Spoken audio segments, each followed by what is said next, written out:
Se eu dissesse que os primeiros 5 minutos do seu livro podem decidir se ele será um sucesso ou um fracasso, você acreditaria? Pois é, o primeiro capítulo é a porta de entrada para a sua história. Se ele não fisgar o leitor logo de cara, há grandes chances desse leitor simplesmente fechar o livro e nunca mais voltar. Mas como criar um primeiro capítulo impactante que realmente conquiste o público? Hoje vou te mostrar como prender a atenção do seu leitor desde a primeira linha, usando técnicas de storytelling e neurociência para despertar as emoções do seu leitor e mantê-lo vidrado na sua história.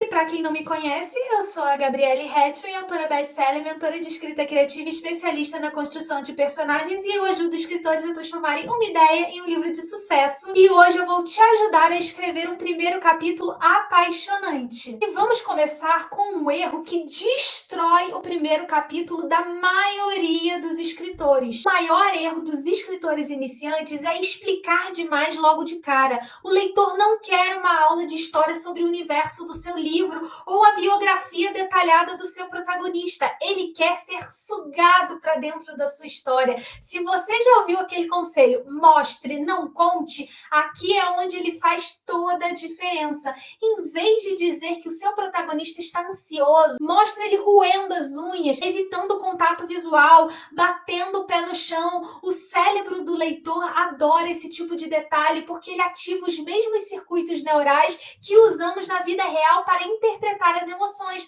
Ou seja, isso cria uma conexão instantânea com a sua história. E aqui vão 3 elementos essenciais de um primeiro capítulo perfeito. Então já pega papel e caneta para você anotar e não esquecer nenhum. Primeiro, gancho inicial poderoso. Nosso cérebro ama mistérios e situações incompletas. Isso ativa o chamado efeito Zeigarnik. Acho que é assim que se fala, que nos faz querer continuar uma tarefa inacabada. Comece seu livro com uma cena intrigante, ou uma frase impactante, ou até mesmo um dilema. Isso vai manter o seu leitor interessado, vai deixar ele com aquele gostinho de quero mais, ativar nele o gatilho da curiosidade.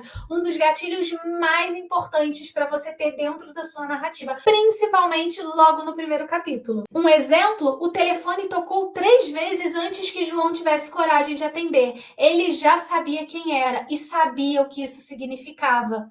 Essa simples sentença já faz você levantar diversos questionamentos e te deixa com aquela vontade de descobrir mais sobre aquela situação. Quem era essa pessoa que deixou João com receio de atender o telefone? E o que é isso que ele sabia que significava? O que existe entre ele e essa pessoa? Já são vários questionamentos e que ficam ali pela cabeça do leitor. Isso vai criar um senso de urgência, um senso de imediatismo no seu leitor. Ele vai ficar com aquilo, eu preciso descobrir o que está acontecendo. É aquilo, só mais uma página, só mais uma linha, só mais um capítulo, e quando você vê, você encerrou o livro, porque você foi um gancho atrás do outro. Segundo ponto, personagem cativante em ação.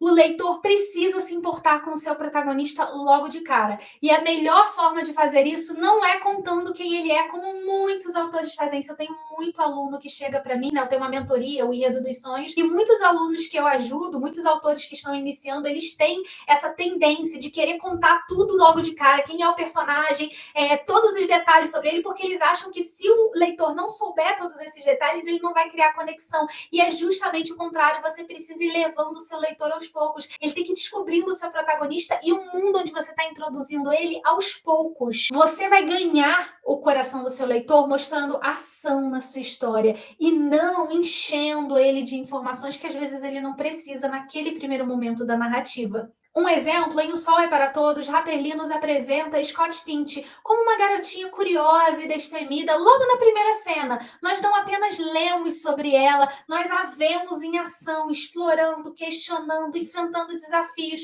Isso já gera conexão. Você já vê características nela que às vezes você pode ter visto em alguém que você conhece ou até em você mesmo. Então isso vai te envolvendo na trama, vai te dando aquela noção de realidade. É isso que faz com que às vezes a gente viva livros como fantasia de uma forma tão intensa, porque o universo é muito mágico, tudo ali parece muito impossível de acontecer, mas os personagens são reais. Pense em histórias como Harry Potter. Harry tem todo um universo mágico, toda uma estrutura de magia que não é real no nosso mundo, mas os personagens são tão reais. Aquilo que o Harry, o Rony e a Hermione vivem é tão profundo que você leva isso para dentro de si. Isso faz toda uma diferença numa narrativa. Foi uma coisa que, por exemplo, eu usei muito nos meus livros e eu vi o quanto fez o público se apaixonar e criou o carinho deles. Na minha série de fantasia mesmo, os personagens são muito reais. Então, por mais que o universo seja fantástico, todo mundo cria uma conexão muito forte com os meus protagonistas. Terceiro ponto: sem conflito não há história. Isso é muito importante. O leitor precisa sentir que algo está em jogo desde a primeira página. Então, no primeiro capítulo, o conflito tem que se apresentar. E aqui vai uma grande dica que eu dou para os autores. Existe o grande conflito e existe os subconflitos. Um livro que só tenha o conflito central é um livro que você dificilmente vai segurar o fôlego dele. A não ser que seja um livro muito curtinho, você não vai conseguir desenvolver a história. Você precisa de subconflitos, nem que seja um conflito interno do seu personagem. Às vezes esse subconflito pode ser uma briga do seu personagem, seu protagonista, ele com ele mesmo, alguma atitude, alguma coisa que ele pensou em fazer e não sabe, que mexe com a moral dele. Então, reflita muito sobre isso. Então, é muito legal que você pense com cuidado, tanto no conflito central da sua história, quanto nos subconflitos que vão envolver, porque tudo tem que estar interligado. Não adianta o conflito mais incrível do mundo se ele estiver perdido na narrativa, se ele não fizer sentido com os personagens e muito menos com o cenário que você está desenvolvendo. Eu já vi isso acontecer, então tome muito cuidado, porque isso tem, a tendência de afundar uma história. Um exemplo é, em Jogos Vorazes, a autora nos coloca imediatamente no mundo brutal da protagonista, onde a sobrevivência é uma luta constante. A tensão já está lá desde a primeira cena, você já sabe ao que o livro veio e você já entende o que vai acontecer. E aqui vai, talvez, o conselho mais importante desse vídeo. A primeira frase tem que prender o seu leitor. Entenda isso. Se você conseguir fazer isso na primeira frase, faça. Porque a primeira frase bem feita pode apaixonar de um jeito que vai ser impossível do seu leitor largar o seu livro. E eu vou provar isso para você. A neurociência explica que o nosso cérebro adora padrões, mas também busca o inesperado. Quando você surpreende logo de cara na primeira fase, ativa o nosso sistema de alerta. Sistema de alerta do cérebro do leitor,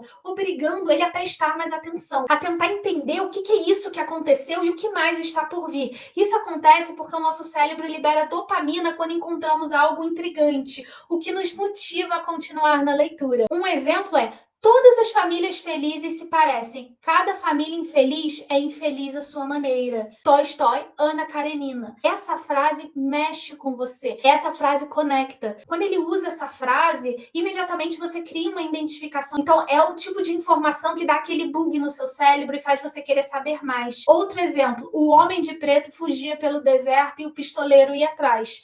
Stephen King, A Torre Negra. Essa frase já te dá uma sensação de urgência. Tem um homem, que você aparentemente não sabe quem é, que está fugindo por um deserto, ou seja, tudo pode acontecer com esse cara, e tem alguém com uma arma correndo atrás dele. Por que essa pessoa está sendo perseguida com uma arma? Por que ela está no deserto? Que situação inusitada é essa? Vê muitos questionamentos, muita coisa que você vai ficar tentando fazer sentido, e isso vai te instigar a continuar na leitura. Essas frases criam um impacto imediato, levam a perguntas, como eu falei, e fazem o leitor querer mais, sempre mais. Ou seja, elas são como uma isca para pegar o seu leitor e garantir que ele vai continuar na sua história. Outro ponto importante: introduza o conflito logo de imediato. Se houver uma tensão inicial, o leitor não se desconecta. Quando você está lendo o livro, parece que aquilo é sua vida, você se torna aquele personagem. Tem até uma frase que, se não me engano, é do R.R. Martin, do escritor de Game of Thrones, que ele fala: uma pessoa vive uma vida, um leitor vive 1000.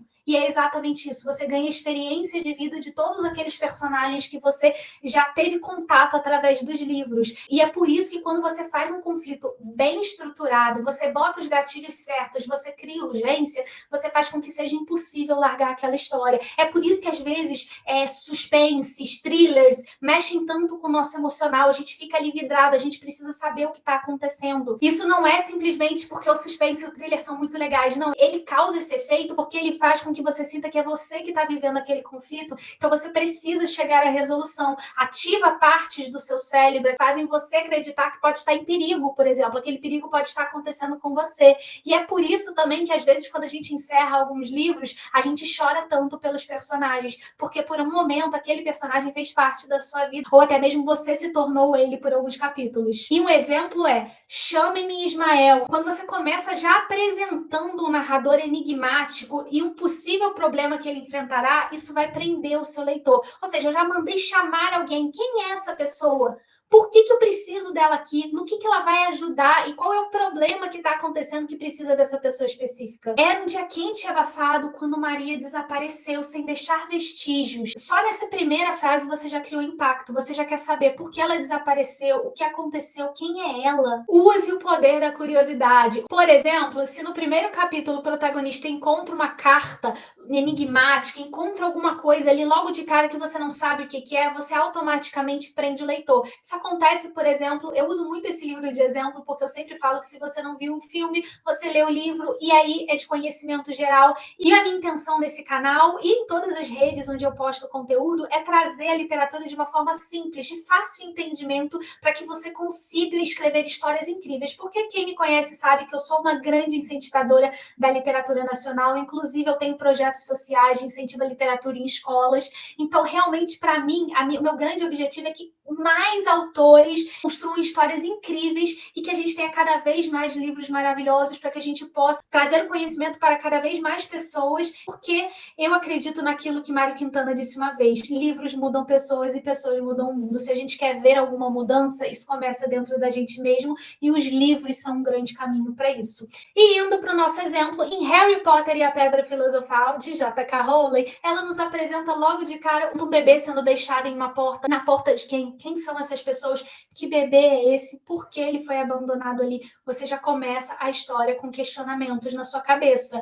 Use esse gatilho da curiosidade para aprender. Ele é essencial. Se o seu primeiro capítulo não estiver causando curiosidade e não estiver instigando, esquece. A chance do seu leitor continuar a leitura são muito pequenas. E aqui eu vou dar o conselho especial. Isso aqui é ouro. Faça o seu leitor se importar com o seu protagonista. Se você conseguir criar esse tipo de laço, é sucesso. Porque quando você se importa com o protagonista, você cria conexão emocional com ele e a chance de você indicar o livro, né? Gerar o famoso boca a boca, né? Que é aquela coisa de você recomendar o livro, que a gente sabe que no meio literário é uma das formas de divulgação mais poderosas que existe. Então, se o leitor se conecta imediatamente com o seu protagonista, isso já te coloca muito à frente dos outros livros. E aí, aqui vai uma dica para você conseguir fazer isso. A neurociência mostra que nos envolvemos mais com pessoas que demonstram vulnerabilidade, desejos e medos reais. É por isso que a gente tem que ter verossimilhança dentro da nossa história e transformar a nossa história numa coisa mais real. Por quê? Quando você apresenta um personagem que tenha essa vulnerabilidade, que tenha desejos, que cometa erros, que seja verdadeiro,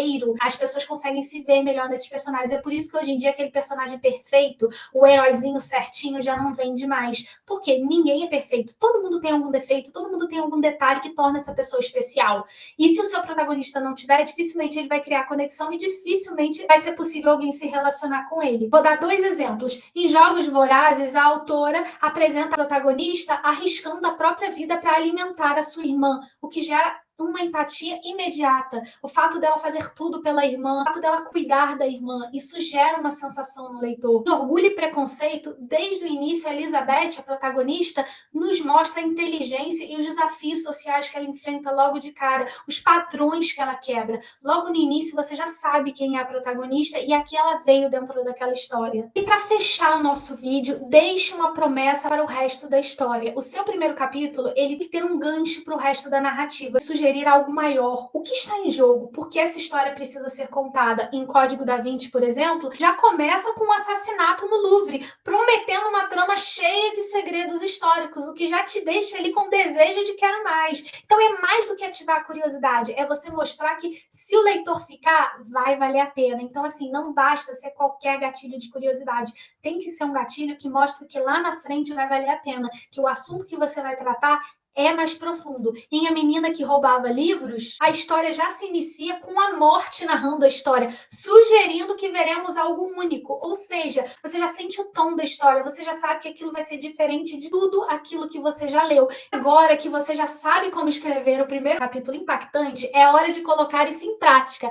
E se quiser um acompanhamento ainda mais completo, na minha comunidade Escritora Inesquecível, você encontra desafios mensais, exercícios práticos e masterclasses mensais escolhidas pelos membros. Você ajuda a escolher o assunto que vai ser discutido e aprofundado dentro da comunidade para aprimorar ainda mais as suas técnicas como escritor, tanto na escrita, quanto na divulgação, quanto na publicação. E se esse vídeo te ajudou, já deixa o like, se inscreve no canal, ativa o sininho para mais conteúdos de escrita criativa como esse e me conta aqui nos comentários qual é a abertura de livro mais marcante que você leu. Qual é aquele livro que já te chocou logo na primeira página? Eu vou adorar saber. E nos vemos no próximo vídeo.